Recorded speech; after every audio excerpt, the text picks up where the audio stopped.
Hey, what's up, everyone? You're currently tuned into TBD and KCSB FM 91.9 in Santa Barbara and netradio.com out of Tijuana. Today, I'm joined by High Desert Screamo Band vs. Self. How you guys doing?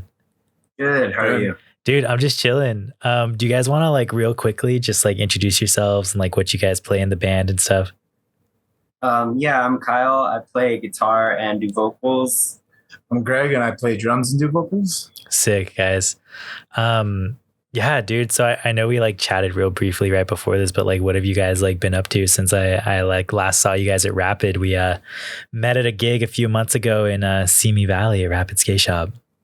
Yeah, we've been playing a ton of shows. We went on like a little mini kind of tour to Arizona, New Mexico. Oh, really? That's sick. Yeah, in Texas. We've been recording bands, like our friends' bands and stuff. We just got done recording our friends in Widow Dusk, who just released their EP that we recorded for them yesterday. So you should check that out for sure. I saw that, yeah. And you played them in the playlist beforehand, right? Like in your Oh yeah. Mix. So their song would have been in that playlist. Yeah. And then I'm starting a tape label as well. And that's gonna be the first official release on it. I'm kind of like retroactively all our tapes, because we've always put out our own tapes. Yeah. So those are like retroactively Self-Burst Records releases now. Yeah. But yeah, that's gonna be the first real official one. Is the Widow Dusk you're saying? Yes. Yeah, dude, that's on it. That's so sick, actually. Yeah, they're super fucking sick. So we're pretty excited to even be a part of that. They're so good, honestly. Yeah. I saw them. They played in Simi Valley when you guys did like another Rapid gig. Yeah, I didn't get to go to that. I had another show I had to be at, but I want to see them, dude. They're so good. Yeah, they're super good. I feel like they're about to blow up, probably. Hell yeah. Like the only thing I was seeing on my story all day yesterday was every single person on Instagram being like, go listen to this is so good. Like, yeah, so that's cool. I guess before we get more into, I want to talk more about your like label and stuff too, but I guess just some more like, how is like your like normalization to playing gigs again and stuff been over the last year? Like what have you like, what's been new in the last year? I know that like, were you guys like playing very often beforehand, or was it like pretty dead since COVID? Yeah, it was pretty dead. So it was actually pretty funny for us because we played like one show, one or two. We played a few shows before that.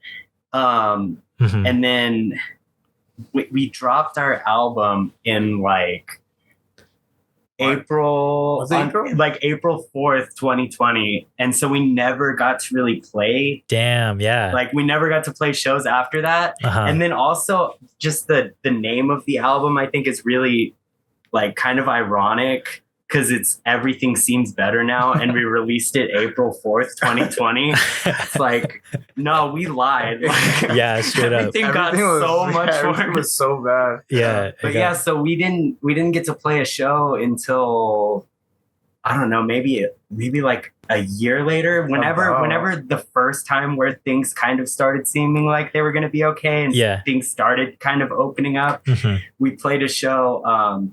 Where was that at Badlands in Upland. Oh yeah. And it was crazy because like we saw people singing the words, and there was people like crowd surfing and stuff, and we were just like, what that, like, because we were not expecting that or used to that in any way. Was that like your first show, or was that like one of your first it was just our first show since the album came out. So since anyone got a chance to listen, and up until that point, it was always just our friends knew who we were. And like just like the town, like people who live out here, come out to the shows. So you guys were always just a local, you know what I mean?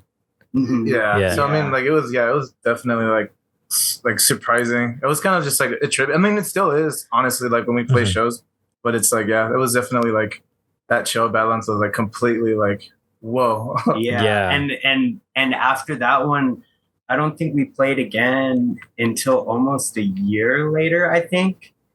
Was it? And it was at the same spot. And I think it was because the last time we played, people actually knew our words and stuff. I got super in my head because I was like, people are actually going to know if I fuck up now. So I kind of had like really bad anxiety for that first half of that show. Yeah. Because of that. And then I fucked up a whole bunch because of that. And then about halfway through that show, I was just kind of like, well, can't get any worse than this. So I'm just going to stop caring at all. And then after that, my everything got, way easier. And so since then, I've just tried to go into shows not caring if I mess up or not. And it ends up being a lot better. Yeah. I've noticed people don't care so much if you're playing every note exactly right. But if you get super into your head and everyone can tell you're uncomfortable and stuff, that's when the energy starts in the whole room. It's contagious. Everyone starts looking nervous, and then it just becomes a cycle. Like that's what happened at that show. And I feel like the confidence part is like, confidence is key, you know what I mean? But like, like I guess just from like being like a listener, I don't play music, but from just going to shows, you can tell when an artist is pissed or something, you know what I mean? Like nothing's like more awkward than like going to a show and you can tell the artist doesn't want to play and you're just like, dude, I feel so bad. I don't want to be here. You know what I mean?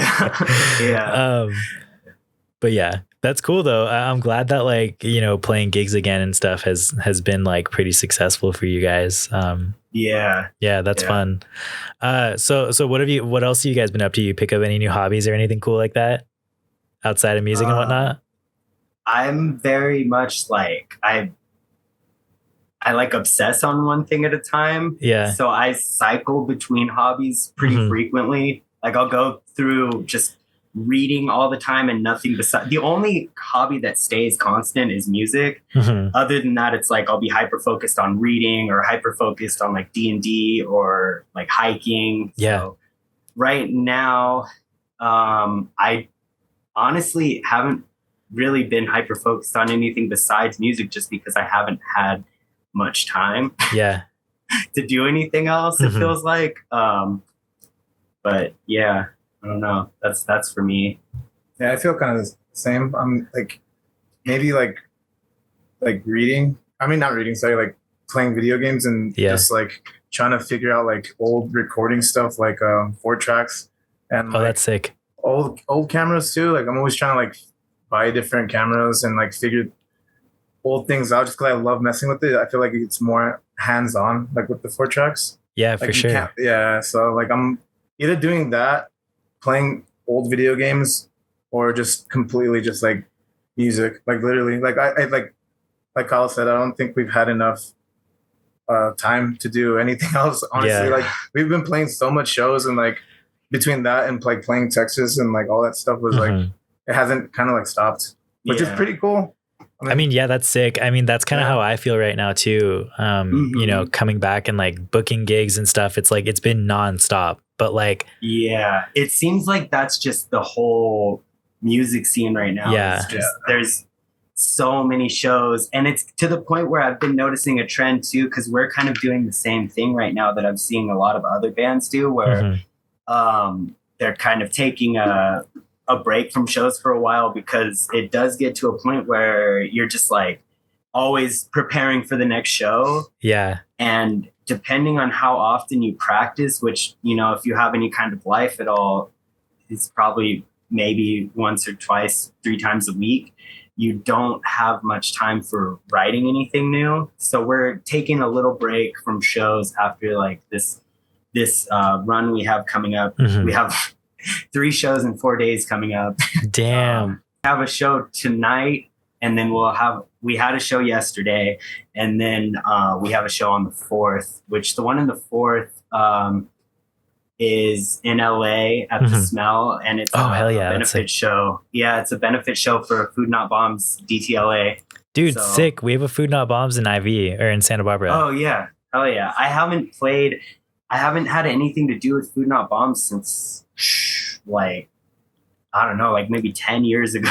Dude, Food Not Bombs is really like cool. Yeah, that's awesome. I think Food Not Bombs is like really a great organization. Yeah. To get back involved. Yeah, I'm excited. When we got offered the show and they said it was going to be for Food Not Bombs, I was like, hell yeah, we're in. Like, don't care who's playing it, don't care where it's at. It's really cool that it is at the Smell because we've both been wanting to play there for a while. So yeah. Have you guys ever been to the Smell? Yeah, I've been there like a couple times, like back then, but yeah, not enough to like remember it too much. Just know that it's all in the I don't know. Yeah, I saw Paul Baraboo there, and that was a cool show. Oh, did you really? Yeah, way back in the day, or what?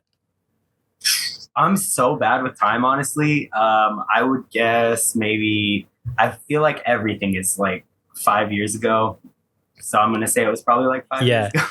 Dude, yeah, maybe like 7 years or something like that. Yeah. That guy is so coal. Like, I came across his music, but it was definitely like way after he like plays shows anymore. Like, I don't think he's active anymore, right? No, I don't think so. The last thing I heard anything about him was that he doesn't play music anymore because he's happy now. Wow. He's basically, or I think the last thing he was doing, was he was playing like surf rock or something. Wow, that's and when he's asked about like, why don't you do your other stuff anymore? I'm happy. I don't have to do that anymore. Yeah. And that's definitely like a feeling I got from his music where on first listen, you're just like, this is the most positive, happy dude in the world. And then you like listen a little bit closer and you're like, oh no, the reason why he's naming 10 reasons not to die is because if he's not focusing on that, he wants to die. Yeah. So he's kind of like forcing happiness on himself. Yeah. To keep himself out of the dark, you know? So yeah. Well, I mean, I guess it's a good thing for him that he doesn't play music anymore. But yeah, dude, like he used to play Santa Barbara all the time. Like Santa Barbara used to have like a legendary like scene at this place called Bico Garage. I don't know. Have you ever heard of Bico? Okay, yeah, there was like a legendary spot there, and there were some people involved with like the radio station and stuff that were just like constantly booking for like 15 years straight. And there's like this old archive of like people, and I found like recorded like, you know, just bootlegs of Paul Baraboo or whatever. Yeah, playing. I don't know, it's sick. That's cool that you listen to him too.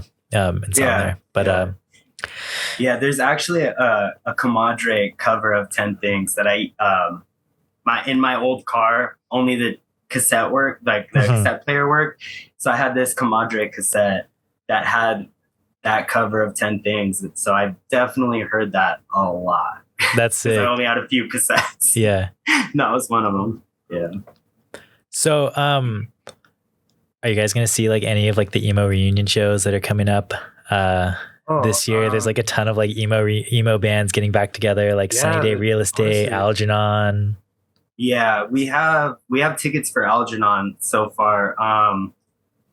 I don't think we're gonna I'm not at least gonna catch the Jerome stream with pianos. Oh, because we're gonna be going on another like little weekend tour. Yeah, like a day or two after that, or during or something. It's a day or two after, because I think that show in LA is gonna be the 2nd or the 3rd, and it's the 2nd, and we're playing a show in Salt Lake City on the 4th. Damn. So I'm kind of like, I just want to rest the day before. Probably. I feel that. I mean, I'm 30. I feel like an old person, like, you know. Yeah. No, I feel you, dude. I'm 26 and I even feel burnt out sometimes. You know what I mean? Like sometimes I need some rest, but I am seeing the Algernon reunion, and that's going to be insane. Like, that's going to be crazy, dude. That's been one of my favorite bands for like so long. Yeah. And then Joe Reinhardt from that band is like one of my top influences on guitar. And he also plays guitar in my favorite band, Hop Along. So. Oh, really? He plays in Hop Along? I never knew that. Yeah. That's I didn't even know that either until Kyle mentioned it. Yeah, and that's like my all-time favorite band. So that's sick. Yeah, you threw a Hop Along on the mix as well. Yeah, Hop Along's really good, dude. I saw them a long time ago in like 2015 and like at FYF, and that was like my introduction to them, and they blew me away. I was like, wow, this band is so sick. Yeah, I'm really hoping to be able to see them live soon. So I'm hoping for some West Coast dates from them. Yeah, they're legendary for sure. So I guess like before we get into like more specific stuff, do you want to just talk about how like you got into like playing music, like some formative like moments, inspirations, like how you guys got into DIY and whatnot? Yeah. I guess for me, I started playing guitar just because my dad and my brothers all did, or like one of my brothers played guitar, one of my brothers played bass, and they were always in bands, either together or separate.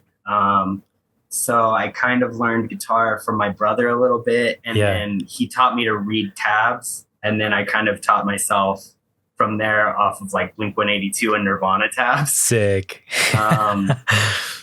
And yeah, they were just always like, especially my older brother who taught me most, was just always into like punk and stuff. He was in like some like one of those like ska punk bands, very similar. Like they covered like Choking Victim and stuff. Yeah. So, yeah, that definitely. I remember one of the first times hanging out with like who would become my friends in high school, and hearing Infested by Choking Victim playing and just being like, I thought my brother wrote that song.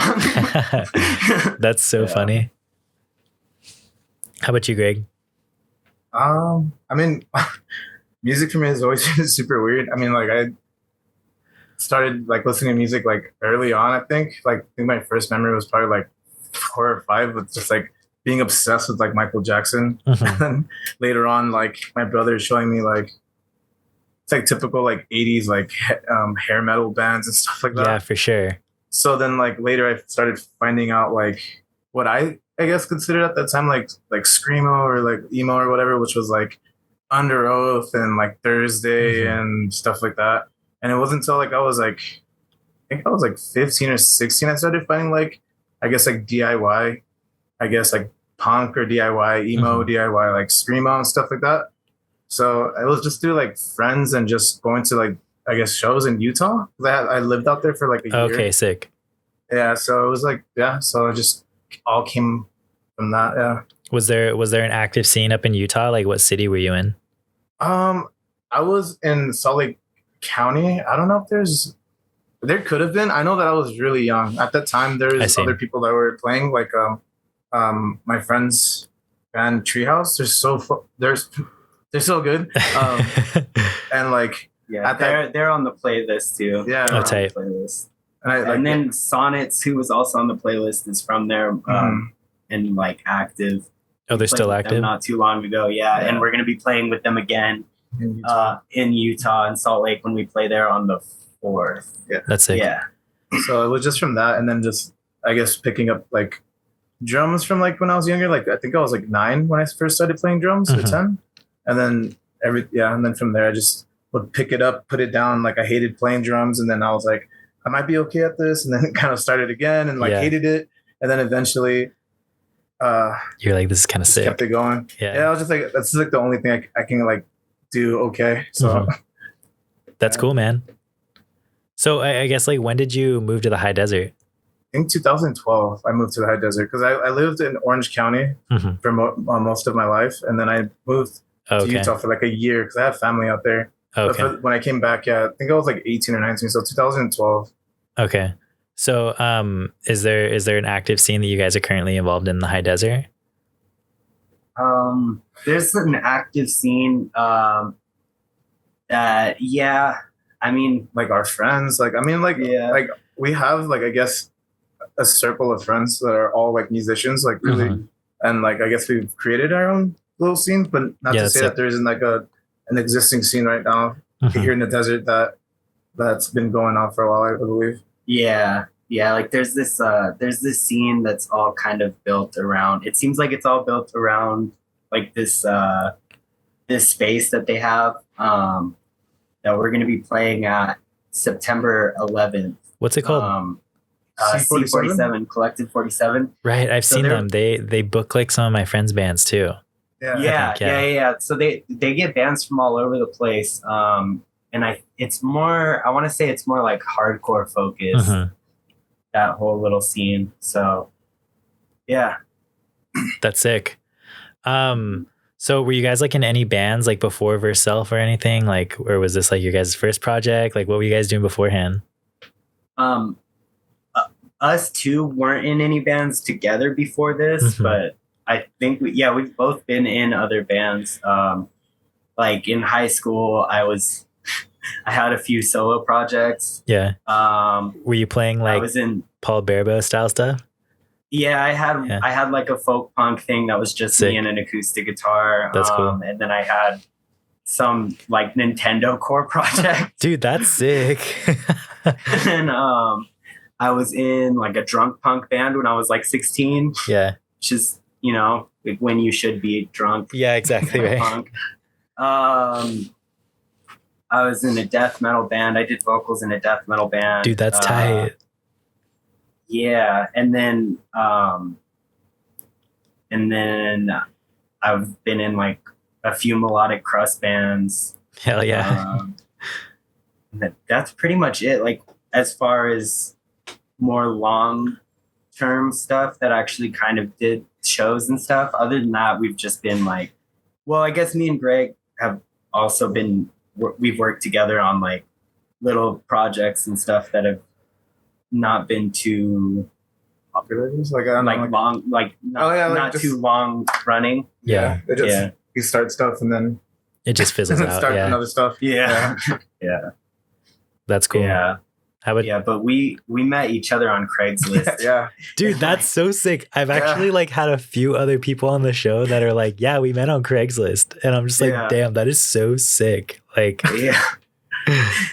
It's pretty funny. Yeah, we met on Craigslist in was it 2015 or 2017? I think it was 2015, and then from there we just I guess Versus Self started, but I think maybe like a week after that or two. Yeah, and we had like I want to say 20 songs that we wrote before, like always with the idea of like someday we'll find a bassist, and then basically this iteration of Versus Self, which is funny to say because it's always just been us two basically.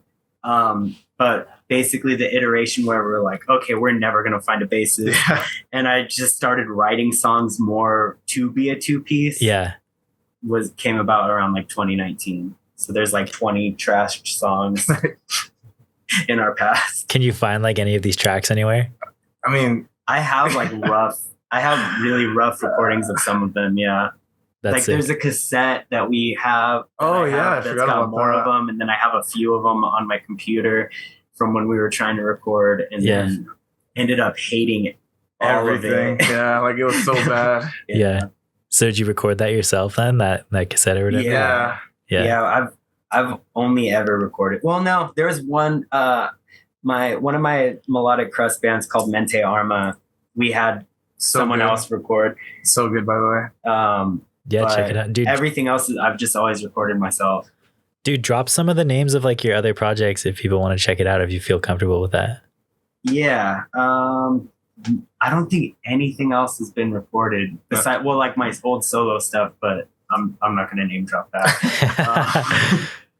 I'm currently in a band with my roommates called Theta State. That's like melodic crust, and it's kind of a continuation of Mente Arma, which you can find that on Bandcamp. We released, and then we're in a band right now called Cast Out Keepsakes. It's kind of like post rock. Oh, sick. I don't know. I feel like there's a lot. Yeah, there's a lot for sure. It's hard to know what's dead and what's not sometimes because we get kind of carried away with other things. Carried away with, especially Versus Self has been super busy. So yeah.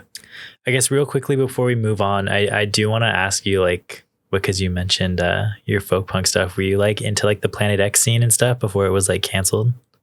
Yeah, it's actually very unfortunate. I have a tattoo on my leg of the person who ran Planet X's records guitar. Really? So it's just like an acoustic guitar that says Weapon of Mass Destruction on it. Damn. And it came out later that dude who plays that guitar is a huge piece of shit. Yeah. So I've been toying with the idea of covering it up or something. Because I even stopped liking that band a while before I found out about that. I was just like kind of over it. I was just like, I don't know. whatever, stopped listening to the music. But I didn't regret the tattoo yet then, because I was like, even though I don't like this band anymore, that it's still just like, I mean, political music is like, music as a form of protest is still very important to me. And it's just like such a foundational thing. And kind of, you know, recording my own folk punk songs was where I learned a lot about recording and stuff. So I was just like, oh yeah, it's still a cool tattoo. And now I'm like, I might just black out my whole leg. Yeah. That's funny, dude. Yeah. I've never dove real deep into the Planet X stuff because like I kind of got in the music after that, but I got into like Lauren Records, and I feel like Lauren Records kind of like picked up in the aftermath of that. But yeah, one band actually that I was reminded recently by Chris Sloan from Party Hats is Rosa. They were on Planet X. If you haven't heard it, listen to the album I Mississippi You by Rosa. It's like, I listened to it the other day and it still holds up. That's in sick. My opinion. I'll have to check it out. That's cool. Anyways, so I guess back to like recording and stuff. So you basically just like taught yourself like everything, like how to record and stuff. Yeah, just through trial and error, like since high school. Yeah, seriously. Actually, we're using a microphone right now that I got in high school. It's like one of the first real microphones I had. That's that sick. Wasn't just a little headset that I would throw into the hole of my acoustic guitar. Yeah. So like, I guess like what programs were you like learning on and stuff? Audacity. I used that's sick. At the time I used Cubase. Oh, nice. And Studio One. That's cool. And that's like, I started learning that when I was like 13 or 14. But I feel like it was different back then, because I feel like if you really want to record, like, I don't know, at that time I really thought that music had to sound decent, I guess, in a sense, in recording or whatever. Yeah. So I remember just having to learn the basics of it. But now it's like, I don't know, you could record with the potato and it's still like be really cool. Dude, honestly, I hear like demos and stuff that bands will record on their phones, and I'll still be like, dude, this gets the point across. Like, this is tight. You know what I mean? Like, if they just like set up their phone in their practice space and throw it on Bandcamp, I'm like, dude, this is cool. You know what I mean? Yeah, and we've been really trying to record, if we possibly can, try to get bands to record live, because then the energy is so much better and it's there. So that's one thing that phone recordings have going for them, is it's usually going to be live. Yeah, that's true. It's way harder to do multi-track stuff on a phone. So that's like, if it's on a phone and it sounds shitty, chances are it's live and it has the energy at least. And really gets the point of how that band is live across. I was telling you guys like briefly earlier about like Biko and like that website I found with all those like bootlegs and stuff. I found this like bootleg of like Algernon Cadwallader, Snowing, and like 1994 playing like on that tour at Biko. 1994 and Snowing. So good. Yeah. And the demo is like so bad. Like you can barely hear it, but you just hear like people like cheering and stuff and like singing along. And I'm like, wow, dude, that like, it just like captures the energy, like you were saying. Yeah. You know what I mean? Like you can barely hear the music because it's kind of just like all just like super loud and like, you know, clipping and blown out. But it's like, dude, you can like hear the energy and like feel it. And it's like, if you already know the music from the recordings, it's like listening to something like that, it just like puts you in the room. You know what I mean? Yeah. Did you have like a specific direction of like what you guys like wanted to record? Like, did you guys know you wanted to do emo, or like what was on the Craigslist ad?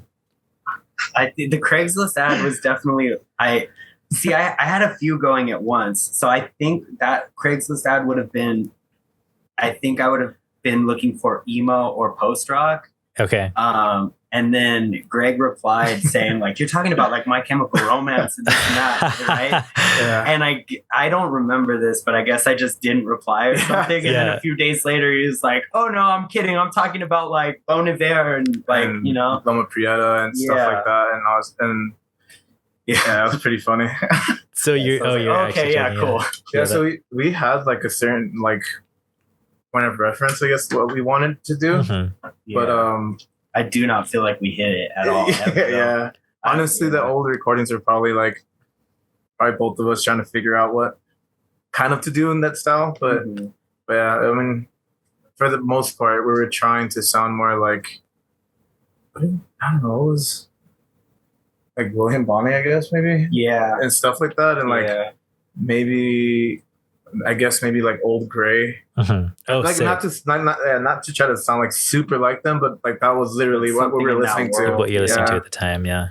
As far as like trying to sound like, maybe like there's also like older stuff too, like Funeral Diner and like Funeral Diner, a bunch of stuff that like I don't know, a bunch of stuff that I definitely was. I've always, no matter what, like if I'm trying to sound like a certain thing, it never happens. Yeah, for sure. Yeah. So when did you guys like land on the sound that you have now? Like how did that happen? Probably from like practicing and playing like trial and error. Well, when we first like started practicing, it was pretty crazy and bad. Bad in meaning like we were like drinking like pretty heavily. Yeah. So we were like drinking like probably like 2 30-packs in one day, and it was just me and Kyle drinking it, and we would practice from like 12 in the afternoon all the way to like 8 or 9 at night, and this was every single day for like weeks. Damn, that's intense.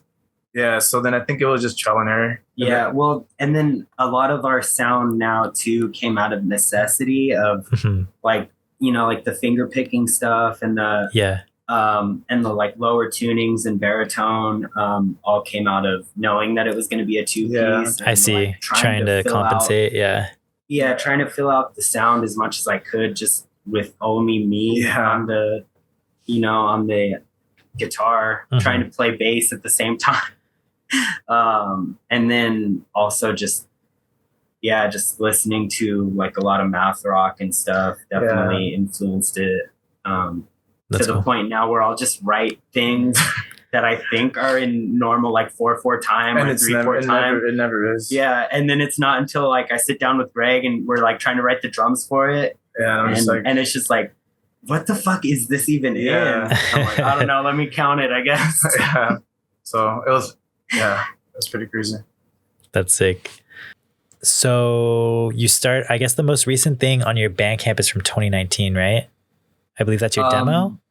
No, our demo, that was the earliest thing that we released. Is the demo was in like December of 2019. Okay. And then the album came out April 2020. And that's Everything Seems Better Now. Yeah. Yeah, and then the most recent thing came out sometime this year. I can't remember. I can't remember either. I don't know what month. Yeah. But yeah, that was the split with Namirs. Shout out to them. Yeah, shout out Namirs. Namirs is sick. They were also on the playlist. Oh, okay. Yeah. I guess like real quickly, what can you tell me about like Everything Seems Better Now?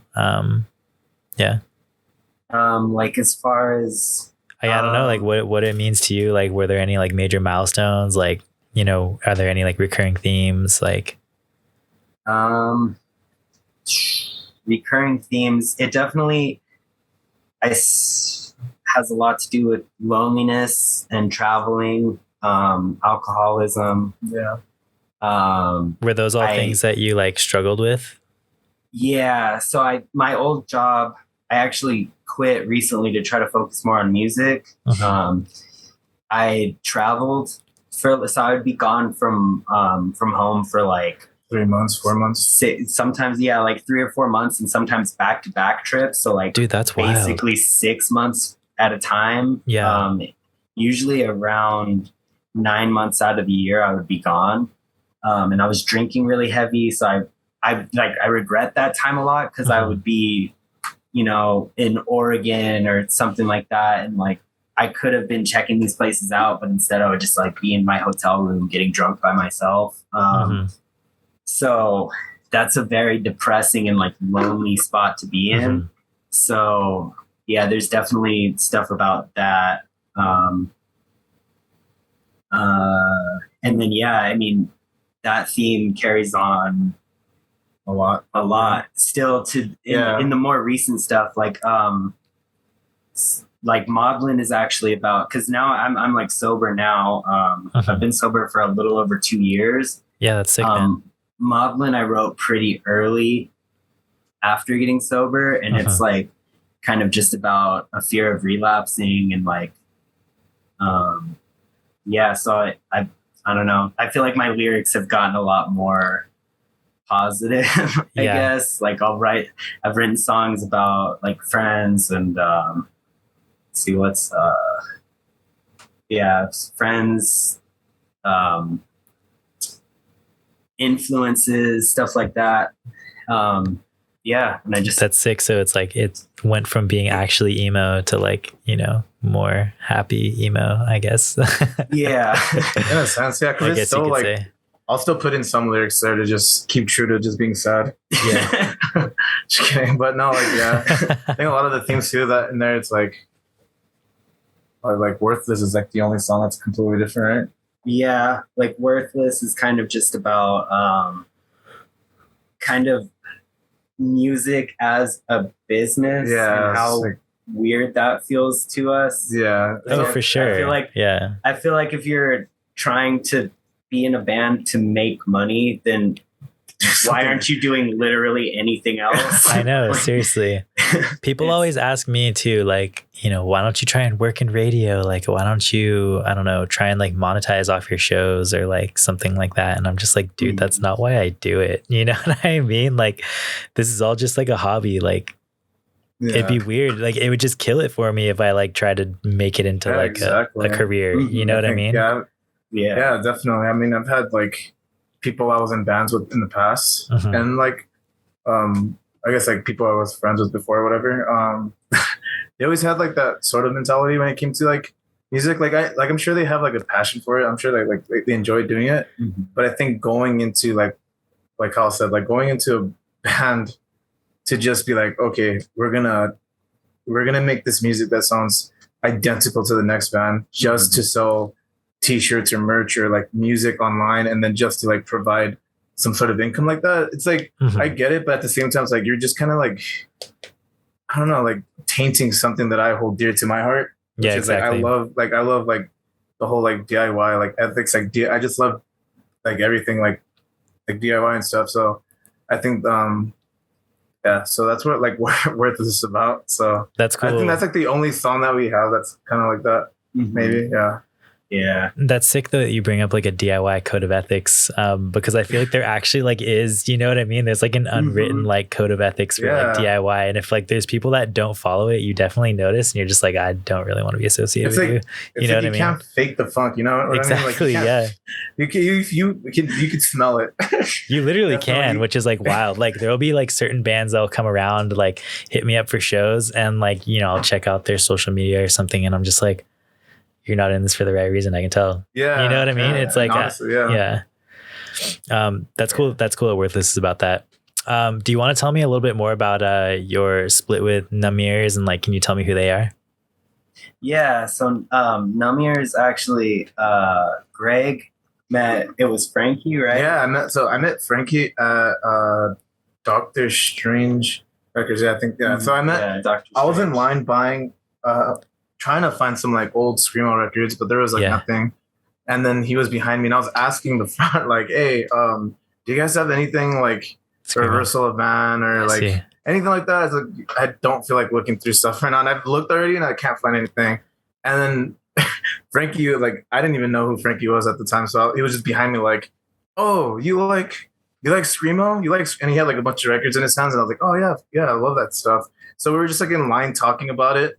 And people, I think, were behind us, like mad, trying to buy, like, you know, they're like next in line, and we're just like taking up the space. You just get into a whole ass conversation, yeah. So we just talked. We like shared Instagrams. He told me that he was in a band, and it was like they're trying to record and trying to do more stuff or whatever. And then that's how we became friends. And then we recorded with them, that's pretty much how I came. Dude, that's sick. Which is pretty cool, yeah. What a coincidence, dude. Like right place, right time. To find another sick band. They did that little 3-date tour with us. Oh, nice. And they helped us out a lot because we were touring in like a Kia Soul. We didn't have that much space, and they have this huge truck. So they carried like my guitars and my bass cab. And maybe some other stuff, but yeah, like they didn't have any AC in that truck either. We're going through Arizona, New Mexico, Texas, and they have no AC. Yeah, it was so hot. I felt so bad. That is like brutal. We're in my car, and then we're just like blasting the AC, just like, yeah. And we just chilling. Get to the spot, and then they're just sweating. Like dead. Yeah. Yeah. That's sick. Yeah, also shout out Namir's. I think my friend had them play at KCSB at some point. I know they've done a radio thing. So yeah. I think my friend Justin had them on his show. So yeah, shout out. Also, I want to talk about some of your upcoming stuff. You mentioned to me that you played a couple new tracks on the set that you did. So you have Desert Part 2, and then you also have Somnambulist, if I said that right. Do you want to talk about those tracks? Yeah, so Somnambulist is gonna be on the next record that we're gonna be doing, which I have like all the guitar written already. Yeah. We're just working on finishing lyrics and finishing drums and all like that. getting the drums and guitar together. So hopefully that'll be soon. And then Desert Part 2. Yeah, Desert Part 2 is going to be featured on a comp for Relo Emo. Yeah. Oh, really? The meme page? Yeah. Dude, that's sick. Yeah. So that's going to be. I know that their deadline for that was October, so I actually don't know when the release is on that. But yeah, so those are going to be the next things. Yeah. That's cool. There's I think that's really sick that I guess meme pages are like a valid form of like, how would I say this, like media or something. I don't know if I'm saying that right, but like there was this other meme page, I forget the name, but it was another emo meme page, and dude, it was like the same thing. They're putting out like interviews and like all this stuff, and it was a meme page, and I'm like, dude, this is sick. Like, why has nobody thought that like meme pages could be like a valid form of like, you know, media and like press and I don't know, just support and like part of the DIY scene. You know what I mean? Yeah. Well, I mean, they're definitely getting the eyes on them with the memes, so it's like might as well use that platform to like get bands out and you know get the eyes where they should be going, you know? Yeah. If you're an emo fan and you're there for the American football memes, then here's some other bands that you might like who are actually still around today and like who could use your support. Yeah. And then do you want to talk about a little bit more about your new record? Are you guys doing anything different that you did from like the last, like the split and then your record from 2020? A lot of the songs were written at the same time as those songs too. Yeah. And maybe like not too like straight to away from it. Yeah. I feel like maybe like the newer stuff is maybe a little heavier, but not in the sense of like super heavy or chuggy or anything like that. But it's definitely like a little bit heavier, I guess you could say. That's cool. Yeah. I don't. Well, there's songs that are heavier, and then there's songs that are like not heavy at all. Yeah, that's true. So it's like it might be the same as. Yeah, I don't know. It might be. There's a couple songs that will be still like the album, and although the album we wrote that way before 2020, I think, right? Everything seems better now. Yeah, I think like the songs were all written like a year or two, maybe almost two before that. So okay, maybe So I mean, it's definitely been a long time process for us to write songs in the past. I feel like this one we wrote a little bit quicker. You're more used to it, have a workflow, like and just as far as just like me not being gone for months at a time. Oh, true, like, because it was a lot of catch up. Like every time I would get back, we would have to relearn everything all over again. So I was gonna say, I feel like most of your time would probably be like relearning, how to play those parts, all that stuff, Yeah, so it's more of just like once you've got it down, it's kind of down. You don't have to go back and redo what you've done. Kind of. That's cool, dude. Well, I'm looking forward to that. What's the record called? Do you guys have a name for it? We have like a joke name in mind that we may or may not go with. That's kind of a response to our last album name of Everything Seems Better Now. Yeah. That would be something like sorry, we lied. We were so wrong. We were so very wrong. Or something like that. Yeah. Everything just got way worse. Dude, that would actually be a sick name. That's cool. Yeah. But other than that, no. All the lyrics aren't done yet. So we'll probably end up pulling some of the lyrics or something. Like that's what happened with Everything Seems Better Now. It was actually, that's some of the lyrics that Greg wrote on our song Yesterday, right? It's from that song? Yeah, I think so. Yeah. And I remember, because he kind of repeats it, and it's like he says it normal the first time, and then the second time he's more screaming it, and it sounds so desperate to me, and it just made me think of like, I was just like, you're lying. Like, I was just like, that's like, yeah, it just sounded like somebody lying and trying to put on a front that everything's okay when really it's not. And I remember hearing it would just like kind of break me a little bit. Yeah. So I was like, those lyrics, they were just so powerful to me that I was just like, we need that for the album cover or for the album title. Yeah. Dude, that's cool. So yeah, I'm just probably whatever lyrics grab me like that again, maybe that'll be the album cover or the album title for the next one. Tight. Do you have any artwork planned for the cover? No, we're talking about the album art with somebody right now. But I don't know. Yeah. To be determined. Yeah. Pretty much. TBD, dude. Looking forward to it. Well, I have one more question here before we jump into some listener questions. This one is thoughts on the international fifth wave of emo and your place in the scene. I don't know if you guys keep up with the internet emo scene or whatever. Not so much. Actually, I didn't know there was a fifth wave of emo until that Simi Valley show, and I was talking to you and you brought it up. Yeah. But yeah, I listened to, so I kind of had to like look up what's considered fifth wave emo, and there's a lot of really great bands that I found on there or that I saw on that list that I listened to, like Great Grandpa. Where it's just kind of like, a lot of it's kind of like very genre bending. It is, yeah. Yeah, so I love that. Especially recently, I've been kind of not really craving heavy music as much. So it's like really cool to hear other types of genres mixed in with emo. Did you ever listen? What were you saying? Sorry, what were you saying? I was just gonna say, you guys ever listen to like bands like Brave Little Abacus or anything like that? Yeah. I've heard of that. Yeah, it's like very like, like genre bending, like where you can tell there's like emo motifs in there and stuff, but like, you know, they have like synth and like it's happier and like other stuff, you know what I mean? And it's just like a lot of that, and it's sick because like it's just like, I almost feel like a lot of this stuff is just like the people making it like wouldn't even consider it like emo, you know what I mean? Like they're not shooting to be emo. It's just like it sounds that way because that's probably what they're like listening to, and like that's like what they like end up making, you know what I mean? But it's like you still hear those like, I guess, motifs, and people are like fifth wave, you know what I mean? I feel like that with us is kind of what's been happening, I guess, or kind of like, what happened. Well, when people ask like, oh, what kind of band are you in?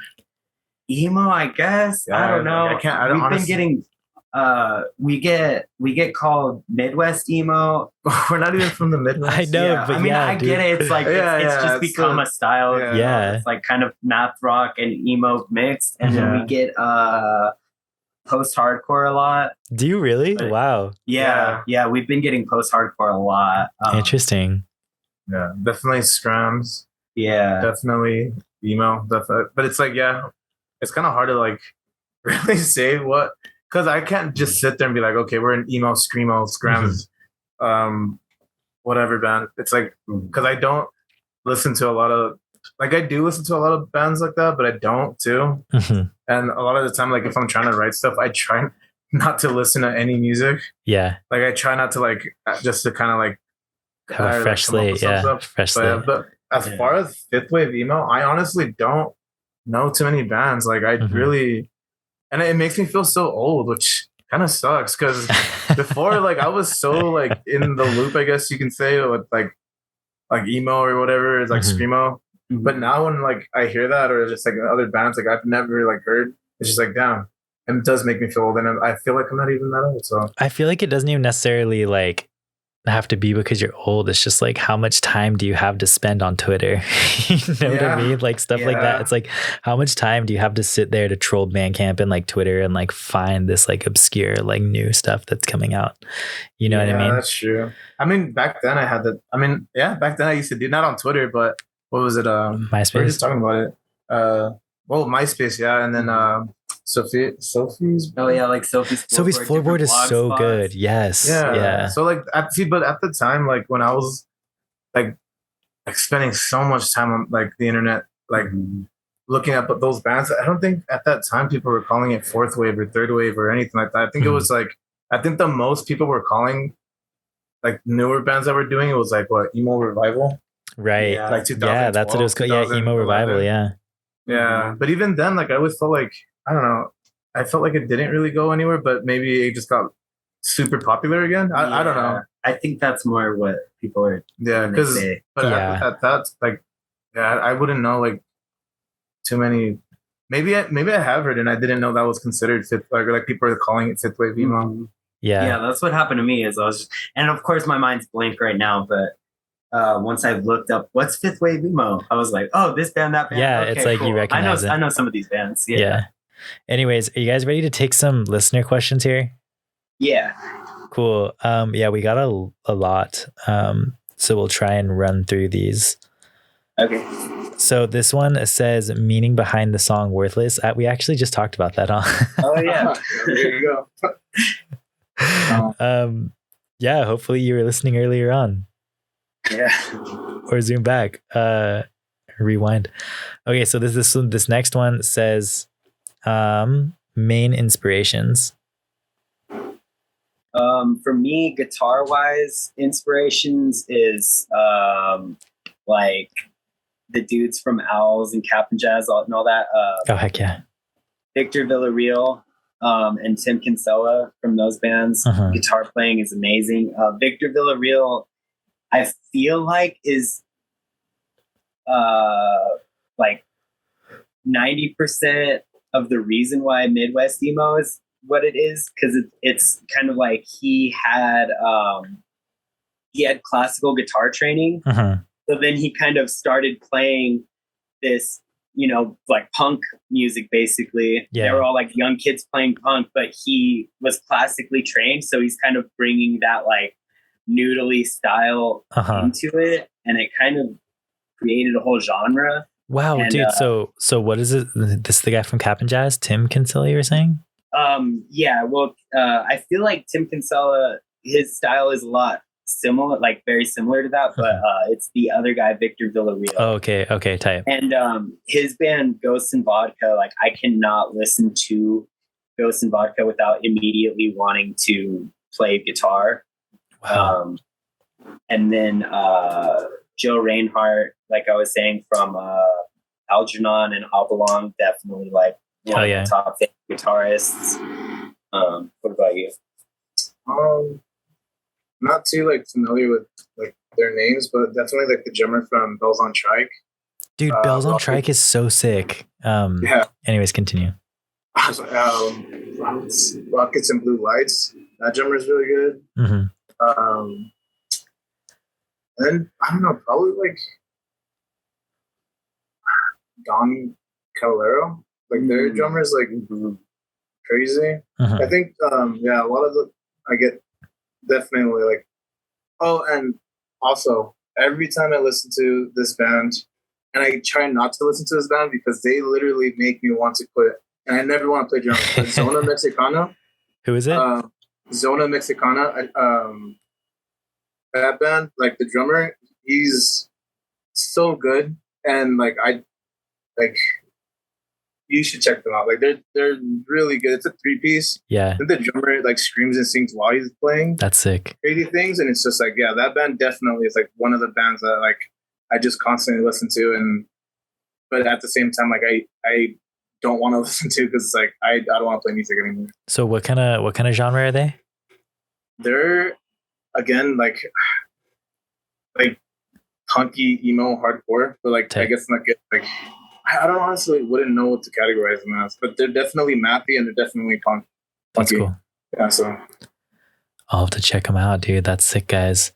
Okay, so this next one says, what are some of your guys' favorite local or up-and-coming bands / projects? Just check out the entire playlist that just played.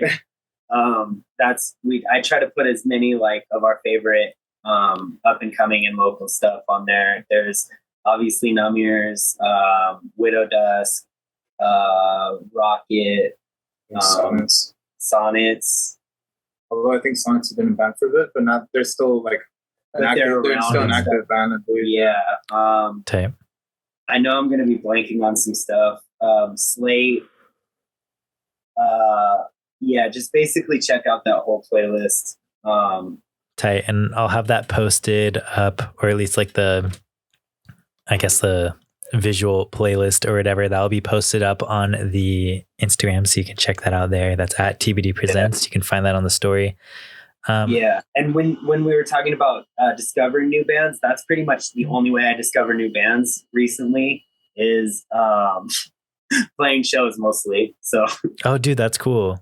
Yeah, that's actually kind of how I discover new bands too. I just like find lineups that people are playing that like you guys are playing on, or like whoever, you know what I mean? That's how I check out new people. And this next one says collab with Widow Dusk ? Yeah, we've thought about like how we would collaborate with other people. But yeah, I would definitely be open to that. And it's like, there's only two of us. Yeah. So I feel like if we joined into another band, it wouldn't be that crazy. Yeah. It wouldn't be like two full bands trying to play together. Yeah. So that would be sick, dude. That would be so legendary. Okay, so this next one says, will there be Verse Self vinyl made? We actually had a very small run of our demo made on Lave. Like, oh, did you really? Wow. There's 15 of them out in the world. I thought it was 20. No, there's 15. Oh. Yeah. Dude, that's gonna be some like deep lore. Like you're gonna see one pop up on Discogs, and it's gonna go for like $500 in like 10 years. Hope not. I mean, but yeah. I mean, hopefully soon. Yeah, hopefully soon we'll get some made. It's just what stopped us in the past is it's really expensive, and it's like, for sure, it takes a long time. It only makes sense to even get any vinyl made if you can get a lot of it made, because the price goes down the more you get made. So it's like, up until recently, we weren't even thinking we could sell enough to even try to even think about getting it made. So it's definitely a possibility now, hopefully. Hell yeah, dude, that's sick. Maybe we'll get some LPs made soon or something. Dude, it'd be sick if you guys put out like a split 7-inch or something. That'd be so sick. Yeah, honestly, that would be cool. I would be all about that. Okay, so this next one says, most profound interaction ever had with a fan. The tattoo, maybe? Maybe, yeah. There's one fan who got our demo cover tattooed onto his arm. Wow. Yeah. So that's like, how surreal was that? Like, yeah, I never we both have Verse and Self tattooed on us, but I never thought anyone else would. Yeah. Another one that comes to mind is there was someone at a show that we played at Badlands. One of our, like, it was actually the show that I was talking about where I had like huge anxiety at. And so I feel like I handled this interaction not the greatest, but he came up to us after we were done playing and was like, basically saying that his dad passed recently and that our music really helped him through that. Wow. And I went through something very similar. And the band that helped me out a lot was Pianos Become the Teeth, because they have a whole album basically dealing with his dad passing. Yeah. And so it felt surreal to me, and profound, like, there was this band that really helped me with my dad passing, and now to be able to like help someone else in that same way with my music, it meant a lot to me. And I feel like I wish I wasn't in the right headspace to kind of communicate that with that person, but that was big. Dude, that's like really special. That's really cool to be able to offer that to somebody. You know what I mean? Like music is so wild, and like to be able to actually give that to someone, like, yeah, that's cool. Okay, so this next one says, has anyone ever been unsupportive of your music? Yeah, definitely. There's been, I mean, and it's crazy to say too, because a lot of the times it's like people you thought they're friends in a sense. But yeah, there's been that. I guess other people just kind of like, talking poop. Yeah. I mean, I get more than anything, I get like minimizing, where it's like, I'll be really excited that we hit some milestone, and it's arbitrary. It doesn't really matter, like a certain amount of listeners on Spotify or whatever, but it's something that I never thought any of my music would get to. So I'm over here like being excited, like, oh shit, we got this many people listening to us. That's so cool. And then just friends like, oh, but you can't really go based on those numbers. And it's not that big of a deal, and blah, blah, blah. And I'm just like, let me just be happy. Which in reality, it isn't a big deal, but to us, it's like, it's something that's so like, whoa, like, okay, that's really cool. It's not something like, it's not something that we like show off, definitely. It's not something we're like, oh, check me out. But it's more like, oh, crazy. Like, this is something that we never, ever, ever thought that it was going to be like more than like 20 listeners, and even that. I thought, because I've been in bands since high school, and no one's really ever cared except for my friends. And I mean, I'm not over here like, no one likes my music. Man. It's like, no, there was good reason nobody cared. Like a lot of that stuff wasn't very good. But so it makes it feel that much cooler now to have, some like a slight amount of attention on this. People actually seem to like the music, and it feels really cool. Even the listens, like, I feel like that is a valid milestone, because that's also people that are like not just like locally able to catch your shows. You know what I mean? Like that's like, that's like people from other places that are like actively like listening and whatnot. And then on top of that, you could also just be like, dude, like look at the turnouts at our gigs. You know what I mean? Like look at the people actually singing along. Like, I think that'd be sick. You know what I mean? But the long answer to say that, yes, people have hated on us and like definitely been like, oh, or whatever, It's a good, but I mean, I'm sure that happens to every person. Everybody has haters, you know what I mean? Okay, so this next one says, is there anything that being an artist has opened your eyes to? I mean, it's hard for me to even begin to answer that, because I think like there's like good and bad. Well, it's also just like that's just my life, like how do I know what I would or wouldn't have I kind of saw found without, because I've been a musician for my whole life basically, so that's all I really know. I mean, I definitely feel like I don't know. I don't know. I think like I saw it as kind of like maybe like being involved in, not involved, but like definitely playing shows in different scenes of music. So you kind of open up your mind, or not your mind, but you kind of see things that are just kind of like, like, I don't know if that makes sense, but it's just like, there's certain people that like, I don't know. Like that's why it's like good and bad. Because then we've played shows with like amazing people, like the coolest people ever. So and then meeting people like in Texas and Albuquerque, and it was just like I feel like on that trip we met not a single person who wasn't awesome. Like everyone we met was so cool. And I think maybe that's something that my eyes were opened up to, is just how cool people can be, and it makes me want to be cool to other people too. Like, especially helpful and supportive to other bands, especially like touring bands and stuff like that. And then also do like local bands too. Like I always want to help, like especially like if there's bands like out here in like the high desert. Like if they're needing any sort of help when it comes to stuff like that, like we're always open to help. Because I mean, personally, me when I was like younger, people were kind of jerks back then when like you were trying to be in a band. Yeah. Straight up. I dealt like, definitely with a lot of like the like punk. Like there was a lot of local bands who I really looked up to, who all just kind of like brushed me off, or like were way too cool to have anything to do with some 16 or 18-year-old kid, like just who really liked their band and also was playing in bands. So I'd never want to be like that, basically. That's my whole thing too, is like I don't want to be gatekeepy or like, because I've also encountered people like that too, that like definitely are like, who is this kid? You know what I mean? It's like, I never want to be that way in terms of the music scene. I want to just be super welcoming. I don't know. And then like you're saying, you always meet cool people, dude. That's the DIY industrial complex. You know what I mean? Everybody's chill. Yeah. Okay, so this next one says, I wish my friends would drop me off at one of your shows. How should I punish him?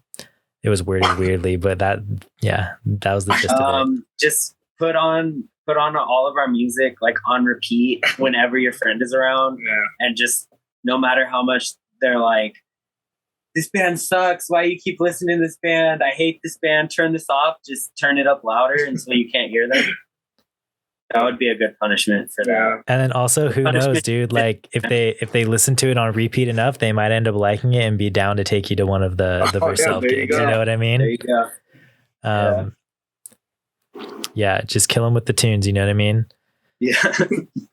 All right. So this next one says, next time I see you, Greg, can I get a 30-second hug with like the sad eyes emoji? Yeah. Yeah, sure. I mean, just. Yeah, I'm gonna be smelly if it's after the show, and it's gonna be like super sweaty. So so sorry that happens. Hell yeah. Okay, so this next one says, thoughts about starting something called the Verself Challenge. I don't know. Like, what would it? I know it kind of sounds bad. Tail. What is this from? Is this like an inside joke or something? I was about to say. Wait, say it one more time. My whole life is like the Verself Challenge. So, that's pretty true. Mine life too. Hell yeah. I don't know. Would you like welcome people to do the challenge? Like, I don't know. It depends on what it is. Like if it's something like Tide Pods, like eating Tide Pods or something, then definitely not. Yeah. Maybe like eating like habanero or something. I don't know. Like that's okay. But yeah, definitely not something like dangerous. Like don't. Yeah. I mean, yeah. As long as it's not something crazy, then cool. Maybe this person that like asked this question should start the Verself Challenge on TikTok and then send it to you guys to see if you approve. If it's not insane, I don't know. I feel like that's also could go bad. I don't know. We definitely don't endorse you doing anything that's going to harm yourself or others. Yeah, I feel that. That's a wild question. Okay, so this one says, y'all vibe on Her Breath on Glass? ? I've seen that name, but I don't think I've. Yeah, I don't. Oh, that's a band. Okay. Yeah, I don't think I've checked them out, but I've definitely seen the name. Tight. I'll have to check them out too. Her Breath on Glass. That sounds like a sick project. This next one says, how did your demo end up getting put out on Larry Records? They just hit us up, I think, right? I think they hit us up, yeah. Yeah. I don't know how they found our music at all, like, because nobody knew who we were back then at all, besides like our friends. So I have no idea. I've heard from some people that we've showed up on like the Bandcamp Discover page way back in the day. So maybe it was like that. Honestly, after or something. Yeah, because I really don't remember. Yeah, it was like when we had. Yeah, I don't know how they could have heard of us because we weren't playing shows at that time. Yeah, I mean we were, but not enough to where like so I honestly don't remember how Yeah, they just hit us up. No idea. That's cool. Yeah, Larry Records is pretty sick. I think I follow them. They consistently put out just like sick screamo and stuff. Yeah, they're put really out cool label. so much old bands. Yeah, like it's crazy. It's so like it's pretty cool. Yeah, are they a newer label? I can't remember. Yeah, maybe like Eric, I could say like that was 2 years ago, right? So so definitely they're definitely 2 years old. So I don't know if they're like maybe 3 or 4. Oh wow! Yeah, I think they were still. I think they were still fairly new when they put that demo out. I think, but I'm not sure. Yeah, dude, that's wild. I didn't realize they put out your demo like 2 years ago, dude. I thought this was like a recent re-release or something. That's insane. No, they were like super early. I don't know how they found us. Yeah, dude. Okay, that's insane. Yeah, it was them and some other label. Like, can't remember the Disillusioned. Yeah, they're the one. Disillusioned Records. They put out tapes for us at the same time as Larry Records, I believe, and then they're the ones who did the 7-inch. The 7-inch. They're based. I don't know if they're even still around, but they were based out of the UK. Yeah. Okay, tight. Wow. Okay, I also thought that you guys did those 7 inches on your own. No, they hit us up too. Oh yeah, they hit us up out of nowhere, and then they asked us if it was cool if they could make us 20 or 15 late 7-inch. Yeah, it was pretty crazy. Dude, that's super sick. Damn, that's cool. Dude, emo people, like when there's people that are into emo, they're into it deep. You know what I mean? And they find it. You know what I mean? Like that other emo page that I was telling you about, I think it was called like, gosh, I can't remember the name because they're like not active anymore, but I used to keep up with their stuff and they would post the deepest cuts. And I was just like, how do you have the time to find this stuff? You know what I mean? Like the deepest cuts possible. I'm just like, it's some trash recording on YouTube from like, 20 years ago or something. And I'm just like, how? You know what I mean? Yeah. Anyways, yeah, that's so sick though. That's really cool. Okay, so that kind of does it for all of our listener questions. Thank you, everybody that asked. That was really sick. Anyways, so before we wrap up here, where can people keep up with all things Verse Self, upcoming gigs, upcoming releases? The best place is definitely our Instagram, which is VS_self. Yeah, we pretty much post everything on there. You could also follow us on Spotify and follow us on Bandcamp, and you'll get notified, if we ever put anything out. But we'll definitely also be posting it on Instagram. Yeah, like honestly, Instagram's probably yeah, sick. Which is, I think that's our only social media. So definitely get on there. Cool, dope. Okay, I have one more question. It's kind of the biggest one of the show. Are you guys ready for it? Yes. Yeah. It's hefty. Okay. I think I might know what it is. You honestly might. So, a rat is going to jump into your mouth. Do you want this rat to jump into your mouth head first or butt first, and why? Yeah. Okay. So I knew the question, but I thought it was a little bit different than same here. Probably. As gross as it is, probably butt first, just because I'm like afraid of it tearing my mouth up. Yeah. So. And then also too, you don't want the eyes popping out in your mouth. Oh. You know what I mean? Why would that happen? That's messed up, bro. Like fighting into it. Okay, well. I guess you could fight into it. You didn't say anything about fighting into it. I thought you have to fight into it. No, okay, dude, Greg wants to Aussie it, bro. Oh. Yeah, it would have to be butt first. Yeah, I feel that. Is disgusting. You're gonna get some tail spaghetti. You know what I mean? I would throw up no matter what. No matter how it happened, I would throw up. Yeah, I feel that. And when people usually ask too, I'm always like, yeah, it's like a dirty rat you see in like Santa Monica or Chicago. I always say the one that you see that video of like the rat pulling the pizza down like the subway staircase. Master Splinter. Yeah, literally. Anyways, yeah, guys, those were dope. I love that. Okay, well, that just about does it for the show. Thank you guys for tuning into TBD on KCSB FM 91.9 every Sunday, 4 to 6 p.m. and NetNet Radio every Saturday, 4 p.m. Be sure to tune in next week. We'll be hosting LA pop band Saint Heartbreak live in studio. This is Verse Self out of the high desert. Thank you guys so much for being on the show. That was so much fun. Yeah, thanks for having us. Thank you.